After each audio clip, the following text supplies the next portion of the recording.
안녕하십니까, 박정호입니다. 여러분들은 올해 가장 기억에 남는 영화가 뭔가요?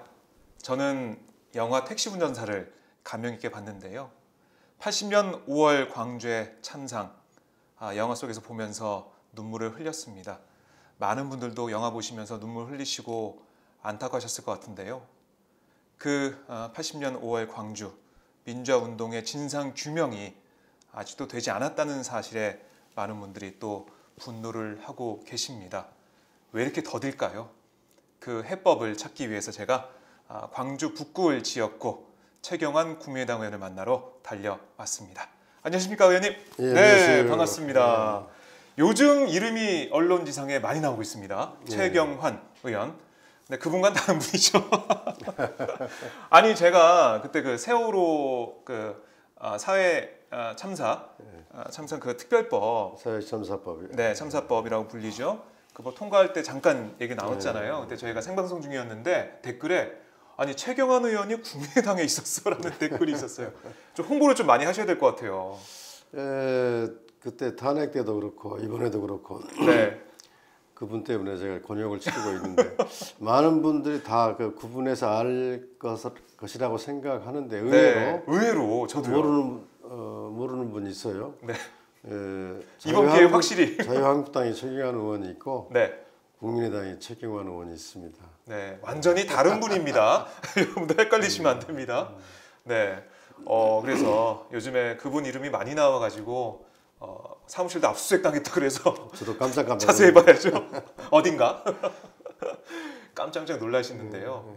여러분들 국민의당에도 최경환 의원이 있습니다. 많이 알아봐 주시고요.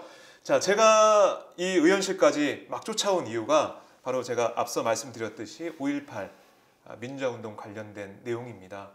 많은 분들께서 영화 보고 난 다음에 아니 이 문제 다 해결된 거 아니었어? 37년이 넘게 지났는데 끝난 거 아니야? 라는 말씀을 좀 하시더라고요. 아니 왜 이렇게 더디게 아직까지 진상규명이 완벽하게 되지 않은 겁니까? 그렇죠. 많은 분들이 그렇게 생각하고 있어요. 또 느닷없이 37년 전의 일을 또 진상 규명하자는 게 무슨 이야기냐? 그렇습니다. 이제 37년 전 80년 5월 5.18 민주화운동이 있고 나서 그 뒤에 이제 국회 청문회도 있었고 또 5.18 묘지도 조성되고 또 국가기념일로도 지정되고 이랬어요. 그랬는데 그 뒤에 많은 그 새로 드러나는 의혹 사실들이 있습니다. 또 어디가 시신들이 안매장 되어 있다, 어디서 집단 학살이 있었다, 이런 것들이 있었는데요. 또 중요한 것은 그동안 그 청문회나 또 여러 가지 검찰 수사나 이런 대법원 판결이나 이런 게 있었지만 아직도 그 당시 그 수많은 시민들을 학살한 발포 책임자가 누군가 이게 명시가 되지 않고 있습니다. 명시가. 그래서 그 책임 소재를 묻지 못하고 있고 또 최근에는 이제 그리고 이명박 박근혜 보수 정권 하에서 아주 우스운 일이 일어났습니다. 어떤 일이냐면 5.18이 북한군들이 와서 북한 특수군들이 내려와서 공작을 해가지고 일으킨 거다. 이런 문제 제기를 극우 세력들이 하면서 5.18이 폄훼되고 왜곡되고 또 임을 위한 행진곡 5.18을 상징하는 노래잖아요. 그걸 기념곡을 부르지 못하게 하는 정부가 나서서 이런 일이 있으면서 더더욱더 5.18의 진상규명 이런 것들이 더 중요해지고 최근에는 헬기에서 작년에죠. 헬기에서 기총 사격을 했다. 그게 국가수 조사로 확인이 됐어요. 헬기 사격이라는 것은 집단 학살을 위한 발포를 했다는 거거든요. 그것은 그동안 군부에서 주장하는 자유권 차원에서 군인들이 자기를 보호하기 위해서 총을 쏘는 거 다른 거 논리하고 완전히 다른 겁니다. 그리고 또 하나는 이 군 전투기들이 광주를 향해서 출격 대기 명령을 받고 기다렸다. 이런 보도도 있었지 않습니까? 그래서 새로운 사실들이 많이 나타나고 있어서 완전한 진상 규명 그리고 발포 책임자의 규명 또 그 과정에서 이걸 왜곡시키는 시도가 여러 차례 있었습니다. 군 보안사나 또 국가정보원에 네. 조직을 만들어 가지고 5.11 연구회라는 것도 80위원회 이런 조직을 만들어서 5.18 이런 그 자료들을 폐기하거나 조작하거나 이런 과정들이 있었거든요. 그래서 이런 것들이 다 새로운 진상규명의 과제로 나와 있습니다. 네. 사실 진상 규명이라는 것은 우리가 진실을 알기 전까지는 끝나는 게 아니잖아요. 네, 그렇습니다. 37년이 지났다고 해서 아니, 그렇게 오래 지났는데 왜 그거를 계속 파헤쳐? 이러고 넘어갈 수 없는 거잖아요. 이건 명백한 헌정 유린이고 인권 범죄이기 때문에 시효나 어떤 시간이 없이 따져서 물어야 될 문제고, 이것은 그 어떤 국민 통합이나 화해를 위해서도 이번에 택시 운전사가 얼마나 우리 국민들의 마음을 울렸습니까? 보시면서 좀 우셨죠? 그렇죠. 그런 것처럼 먼저 첫 번째 조건 화해를 위해서 우리 국민 통합을 위해서 첫 번째 조건은 진실을 찾는 겁니다. 네. 진실이 무엇인가를 서로 아는 것, 여기에서 출발해야지 진정한 화해가 되고 또 거기에 출발해서 국민 통합을 이룰 수 있다. 저는 이렇게 생각합니다. 네. 그래서 이제 이것을 밝히기 위해서 특별법이 뭐 몇 개 이제 발의가 돼 있는데요. 네. 의원님도 발의하셨잖아요. 제가 먼저 진상규명 특별법을 제일 먼저 발의했습니다. 예. 그럼 그 내용에 그 법 내용에 이런 그렇습니다. 진상규명 할 수 있는 게 다 차곡차곡 마련이 돼 있는 그러니까 건가요? 아까 그 진상규명의 범위, 아까 이야기했던 내용들, 발포 책임자를 묻자, 또 인권 유린 행위, 암 매장지, 또 왜곡 행위들, 네. 자료를 폐기하고 조작한 그 왜곡 행위들, 헬기 사격이나 의혹들, 또 전투기 출격 대기를 했다는 이런 의혹들을 전반적으로 조사하자는 거고요. 근데 어떻게 조사할 거냐, 이것은 세월호 특조위를 생각하시면 됩니다. 정부 기관의 특별조사위원회, 진상조사위원회를 정부 내에 구성을 하자는 겁니다. 국가기관이 구성돼서 그런 예산을 뒷받침해서 이렇게 일정한 기간 동안 조사를 해서 종합 보고서를 만들어야 됩니다. 국가에서 공식으로 인정하는 5.18은 이렇게 일어났고 이러이러한 성격이고 이렇게 해서 어떠했다 이런 보고서를 만들어줘야 됩니다. 이게 5.18은 제주 4.3 사건은 보고서가 있습니다. 정부 공인 보고서. 이 보고서 내에서 거기에 기초해서 국정교과서에도 반영되고 모든 평가들이 이루어지는데 5.18은 그게 만들어지지 않았습니다. 그래서 종합 보고서 만드는 것도 중요합니다. 그럼 관련자들도 다 조사를 받아야 되는 거죠? 만약 그렇죠. 그 법이 통과된다면 그럼 연희동에 있는 그분 전두환 씨도 당연하죠. 조사를 받아야겠네요. 당연하죠. 노태우 씨 마찬가지로 이 법이 그럼 통과되려면 아무래도 이 선진화법 때문에 여당과 야당만으로는 뭐 통과되기 힘들잖아요. 여야 국회가 모든 법이 여야의 그 합의가 없으면 통과되기 힘든 구조잖아요. 그렇죠. 반대가 야당이 반대하면은 국가 선진화법에서 안건 상정이 안 되는 구조이기 때문에 그래서 지금 5.18 진상규명 특별법에 대해서 한국당이 좀 아직 명시적으로는 반대는 하지 않고 있습니다. 별 반응이 없는 거죠 아직? 그냥 좀 뭉개고 있는 거죠. 그냥 가만히 있는 거죠. 그게 더 답답한 노릇이죠. 그런데 이제 더불어민주당, 국민의당은 당론으로 정해 추진하고 있고 정의당과 찬성하고 있고 바른정당도 좀 전향적인 모습을 보여주고 있습니다. 어제 얘기를 들어보니까 기간은 뭐 1년 줄이고 그 위원회 규모는 2배로 늘리고 해서 좀 집중적으로 하자 이런 얘기가 좀 나오고 있던데 좀 더 봐야겠네요. 네, 그렇습니다. 한국당 의원들의 의중 그게 좀 중요한데 뭐 당론으로 어떻게 하든 뭐 그런 게 있을 수가 있겠지만 그분들도 이게 그 과거의 인권 범죄 행위 자기들이 저지른 일도 아니고 이것을 말끔히 하는 거에 대해서 또 매년 5.18 국가기념일 행사에 참석해서 같이 추모하고 있습니다. 그런 점에서 반대할 명분이 없다고 보고 반대할 이유가 없다고 봐요. 그런 점에서 저는 법안 심의에 좀 적극적으로 나와주셨으면 좋겠는데 지금 이 법이 국방위원회에 계류되어 있거든요. 국방위원회 의원들이 이제 법안 심사에 들어가자 하고 있으니까 어떤 태도를 나올지 좀 주시를 하고 있습니다.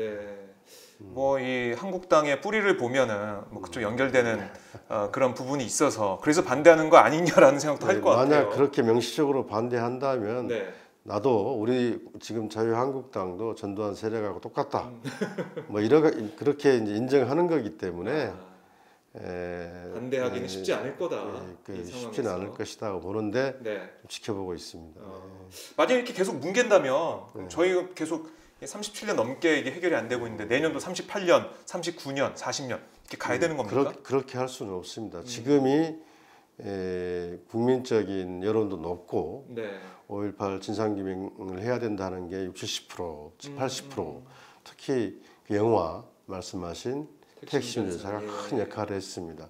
국민 여론들 관심을 끌어오르는데 그래서 한편의 영화가 이렇게 큰 기여를 하는구나 생각을 하는데 이렇게 여론이 좋고 또 정부도 이명박 박근혜 정부가 달리 문재인 정부도 적극적입니다. 이럴 기회에 법안을 만들어야 된다 생각하고 만약 한국당이 당론으로 반대하면 이번에 국회에서 통과된 사회적 참사법처럼 이른바 신속 처리 안건 패스트 트랙을 검토해봐야 된다고 생각합니다. 지정을 해서 기간이 경과하면은 그 법이 올라갈 수 있게 이제 여야 합의가 안 되면은 상임위나 본회의에서 5분의 3이 찬성을 하면 신속 처리 안건이 될 수 있거든요. 그래서 이번에 그 사회적 참사법도 통과되었는데요. 한 330일 정도 시간이 필요해요. 그래도 반대하면 그것을 논의해봐야 되는데 재밌는 게 지금 국방위원회가 17명이에요. 성원이 5분의 3이면 10.2명 10.2명? 그럼 11명이 돼야 돼요. 5분의 3이 네, 더불어민주당이 7명 국민의당이 2명 그러면 9명이죠. 2명이 더 필요한데 정의당의 김종대 비교섭단체 의원이고 한 분이 더 있어요. 이정현 의원. 새누리당에 탈당하신 분. 무소속. 이정현 의원. 네, 무소속 이정현 의원은 순천이 지역구고 또 광주 출신이시고 저는 이 법에 절대 반대하리라고 생각하지 않기 때문에 5분의 3 충족 요건은 된다. 이렇게 생각합니다. 재밌죠? 이정현을 또 찾아가서 만약 그 경우에는 꼭 찬성해달라고 이야기를 하려고 합니다. 설득을 하셔야겠네요. 그래도 그나마 11명 희망이 좀 보이는 그런 상황입니다. 패스트트랙까지 갈 수 있을 것으로 좀 보이는데요. 이 내년 패스트트랙까지 안 가도 자유한국당에서 전향적으로 뭉개지 말고 논의를 다음 달에 이번 12월 달에 이 법이 한국당과 합의에 의해서 통과되기를 희망하고 있습니다. 그게 가장 바람직한 거고 또 진상조사위원회 국회 추천목이 있어요. 그래서 그 조사위원회가 어떤 그 법률과 원칙에 벗어나서 조사를 한다면 자기 의견을 개진할 수 있는 창구도 있기 때문에 한국당께서도 좀 이렇게 적극적으로 이 법안 통과에 참여해 주시길 기대하고 있습니다. 네, 알겠습니다. 저희가 다음에 인터뷰를 할 때는 이 법이 통과돼서 기쁜 마음으로 인터뷰했으면 좋겠는데요. 이 5.18 특별법 저희가 계속 지켜보도록 하겠습니다. 진상규명이 되는 날까지 오마이TV, 오마이뉴스가 함께 하겠습니다. 의원님 이것도 좀 여쭤봐야 될 것 같아요. 당내 문제인데요. 이건 좀 재미없는 문제일 수도 있지만 그래도 한번 좀 여쭤봐야 될 것 같습니다. 자, 이 당내 반발에도 불구하고 안철수 대표가 바른정당과의 통합 그러니까 추진하는 그런 입장을 계속 보이고 있습니다. 통합론에 대한 의원님 입장이 어떤지 좀 궁금합니다. 저는 여러 차례 밝혔는데 통합은 반대합니다. 바른정당과의 통합은 반대하는데 그 이유는 정체성도 맞지 않고 실익도 없다 이런 판단에서 통합 논의를 중단해야 된다 이렇게 주장하고 있습니다. 주변에 좀 같은 뜻을 하는 분들이 좀 많으세요? 어떠세요? 오늘 제가 얘기를 들어보니까 점심 때 초선 의원들과 오찬을 함께 하셨다고 하시던데. 저희들이 오늘 초선 의원들과 오찬하면서 오늘이 두 번째인가요, 세 번째인가요? 국민의당 초선 의원들 몇 분 정도? 오늘 8명이 나왔는데요. 초선 의원들 상당수가 통합을 추진하려는 그런 시도나 언행들을 중단하자.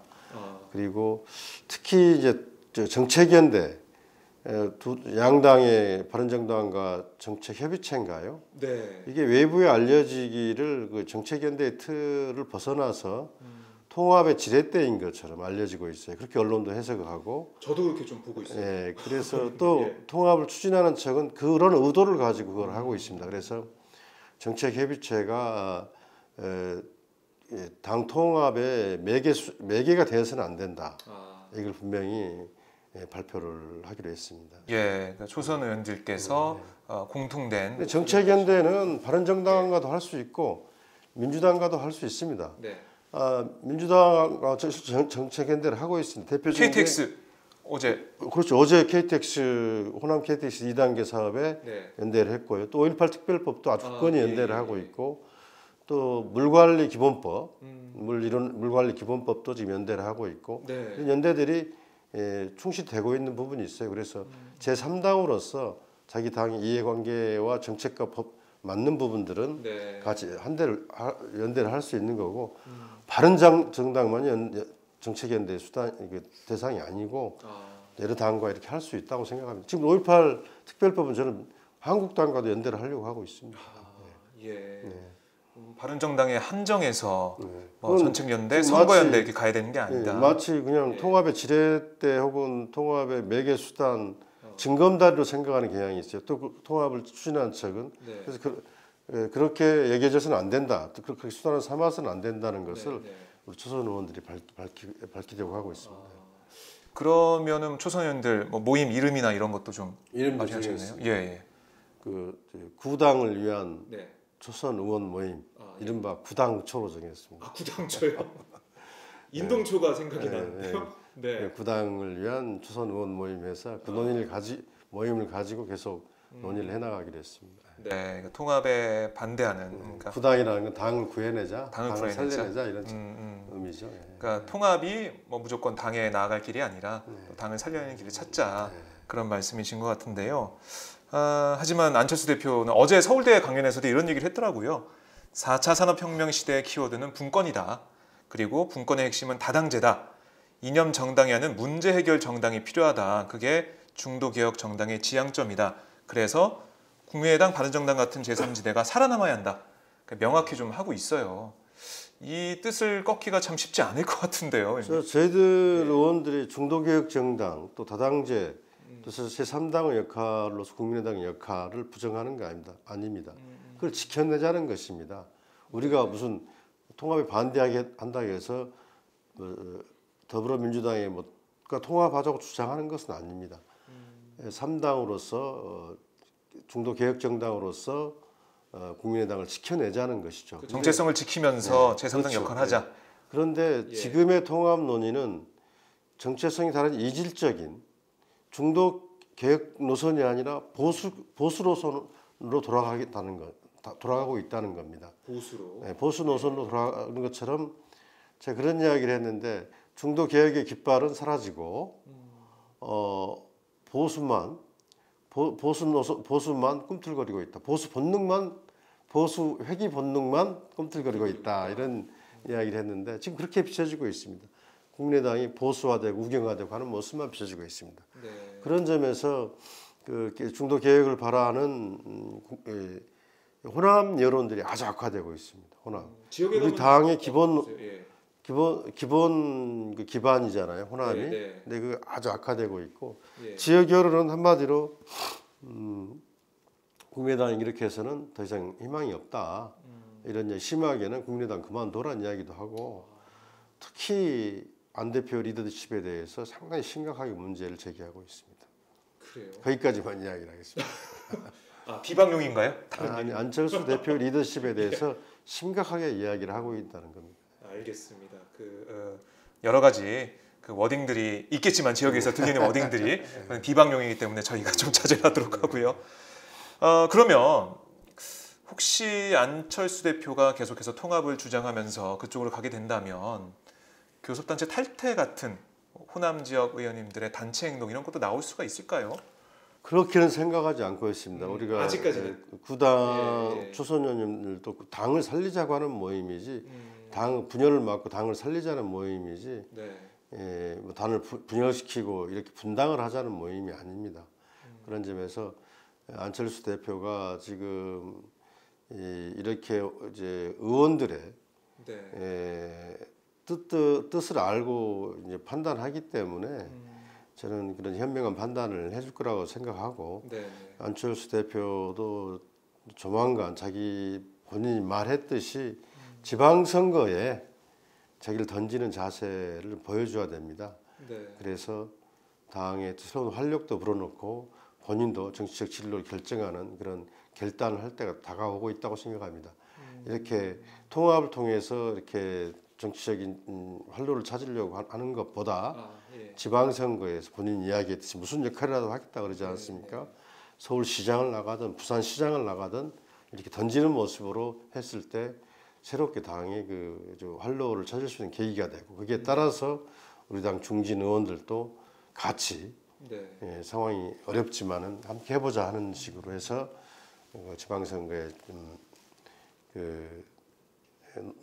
올인할 수 있다고 생각합니다. 안철수 의원은 의원직이 없지 않습니까? 대표는. 우리 중진들은 다 의원들이기 때문에 이번 지방선거 출마는 바로 의원직을 내려놓는 거거든요. 그런 결단들이 서로 있는 거예요. 그래서 이런 결단들을 좀 해줄 때가 다가가고 있다.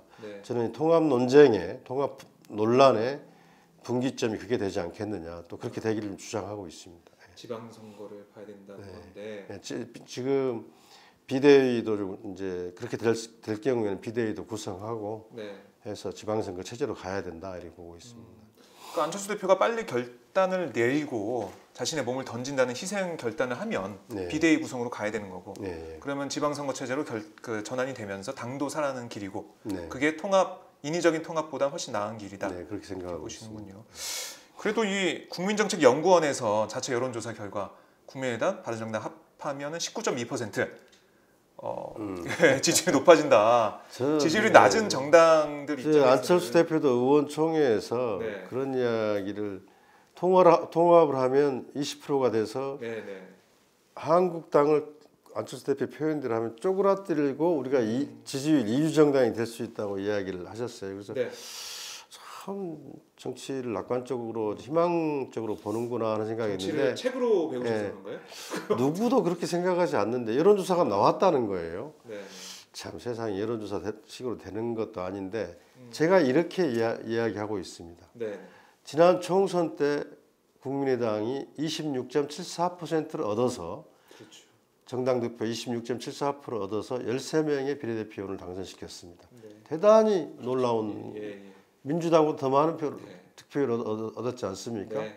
근데 거기에는 비결은 그 26.74%를 얻을 수 있었던 건 호남이 53%를 줬기 때문입니다. 호남에서 53%가 나왔기 때문입니다. 지난 5월 9일 대선 때 안철수 대표가 21%를 얻었습니다. 안철수 대표가. 그렇게 얻을 수 있었던 건 호남이 30%를 줬기 때문입니다. 호남이.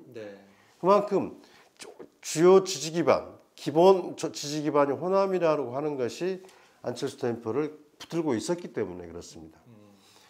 그렇다면 양당이 통합을 하면은 어디서 나와가지고 20%를 얻을 거냐? 20%를 나오려면 적어도 호남에서 30-40% 얻어야 되는데 지금은 호남은 정체성 문제와 이런 것 때문에 계속 빠지고 있는 거예요. 호남이요.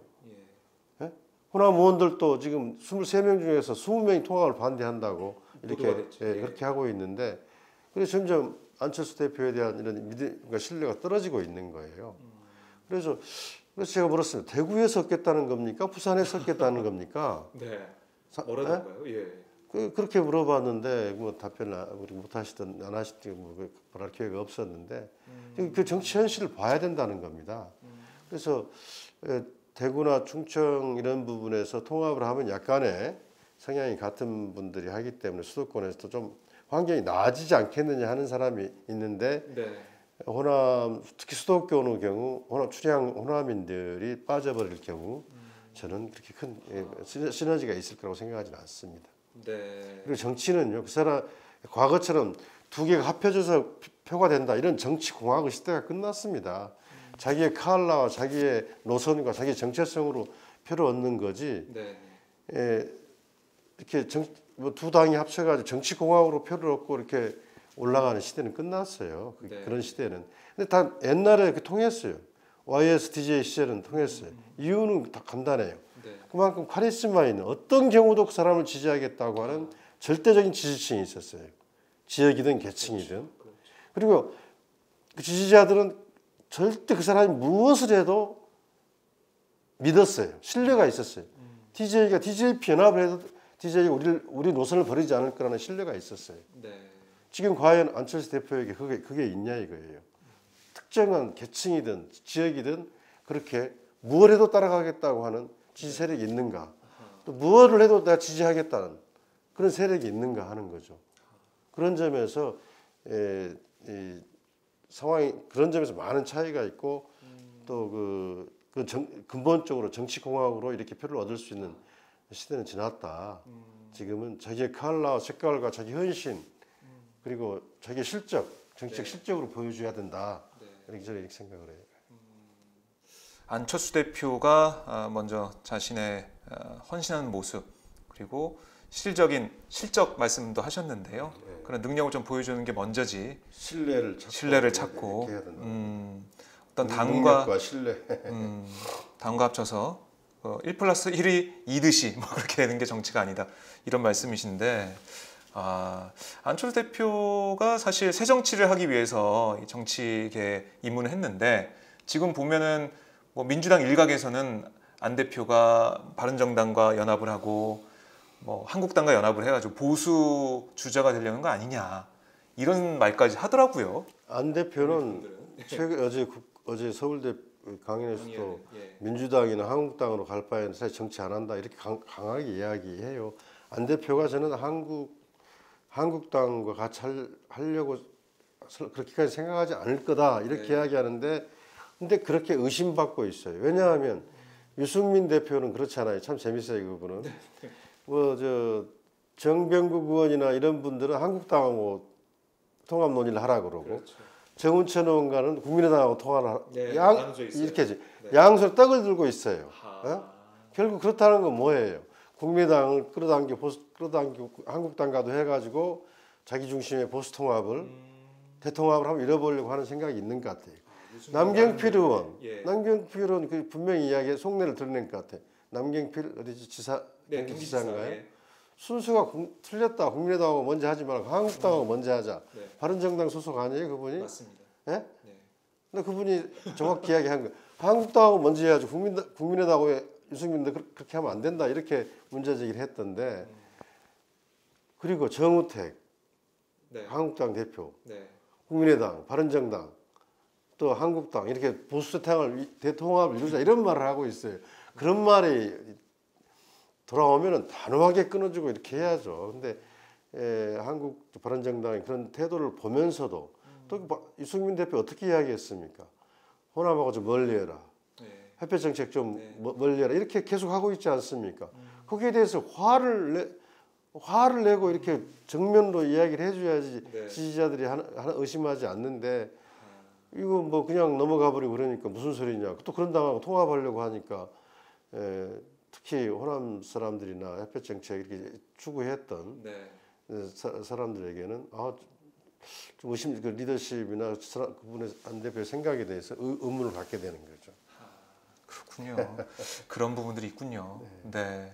아까 우리 김대중 전 대통령 언급도 좀 하셨었는데 제가 이 방에 들어오자마자 눈에 띄는 게 바로 저 주간지 표지인데요.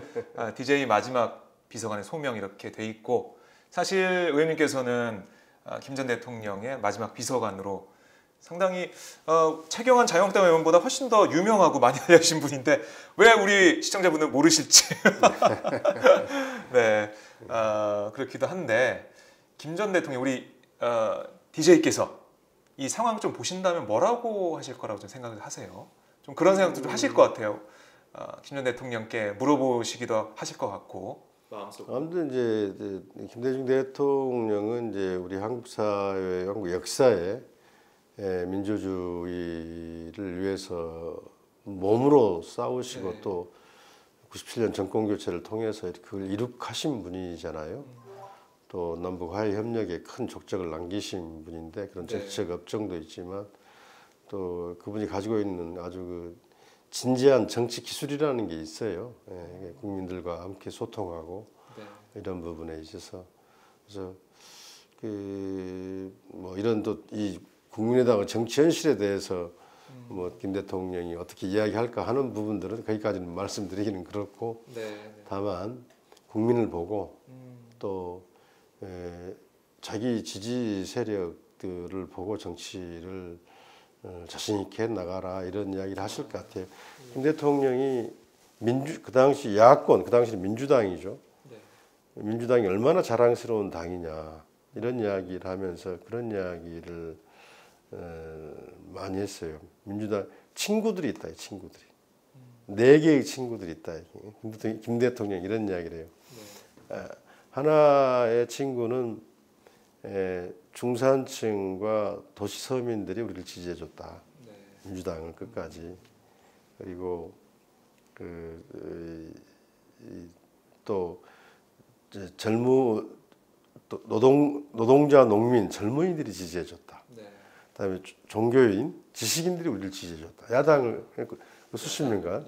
네 번째, 이런 말을 다른 정치인들이 잘 못하는데 분명히 호남이 우리를 지지해줬다.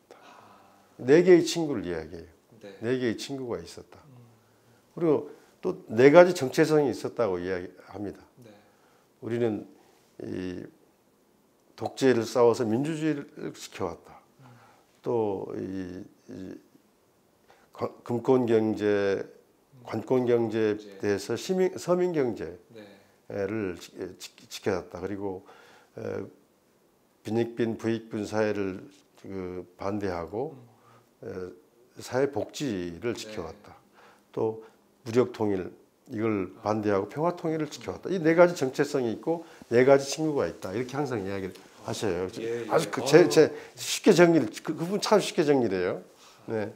근데 저는 그 노선으로 가야 된다고 봐요. 그래서 지금 통합 문제도 그런 기준으로 바라보고 저는 문제를 풀어가려고 하고 있습니다. 기준으로 보면은 답이 뭔지 제가 알 것 같은데요.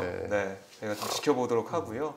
다음에 인터뷰할 때는 이 5.18 진상규명 특별법이 잘 돼서 제가 그걸 평가하는 자료로 만났으면 좋겠습니다. 꼭 그런 날이 오도록 저도 최선을 다하겠습니다. 아니면 또 이 통합 관련돼서 좀 격화가 되면 그때 다시 또 찾아뵙도록 하겠습니다. 오늘 말씀 잘 들었습니다. 고맙습니다. 고맙습니다.